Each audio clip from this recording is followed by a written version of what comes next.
Hi, I'm News Bulletin Editor Thomas Boney. And I'm Sports Editor Randy Dixon. We'd like to welcome you to the North End Zone Sports Report. So we are finished with our fall sports, so what are some of the highlights, do you think? Crestview football team beating Niceville for the first time in 30 years was huge. Crestview going for 5-5, their first non-losing season in the last 3 years. Of course, the Baker teams that we just talked about, their volleyball team winning their 11th straight district championship, making it the state finals for the third time in 3 years. The football team having their first undefeated season, and the Crestview volleyball team made the playoffs for the first time in several years.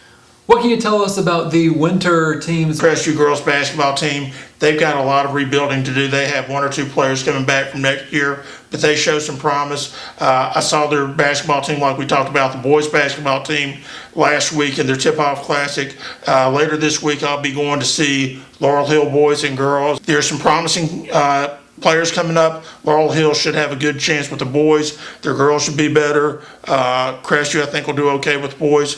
Going to learn about Baker some this week, too. They've got first-year coach James Laurel, who's taken over. Well, Thanksgiving is next week. Our schools are out. Is there anything much going on with our high school teams? We've got Crestview boys are playing soccer Monday night against West Florida Tech.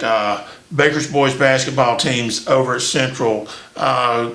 Baker's girls basketball team hosts. Crestview's boys and girls will be in tournaments. Basketball teams will be in tournaments. Laurel Hill's boys and girls basketball teams will be in tournaments. So just because it's a holiday break for students, the athletes don't get much time off. They like to keep the momentum going as they get into the fall, into their sports season. From now to the end of the year, what can high school sports fans expect? Crestview's wrestling team, which we hadn't had a chance to talk about yet, they'll be hosting their first home match in 2 or 3 years.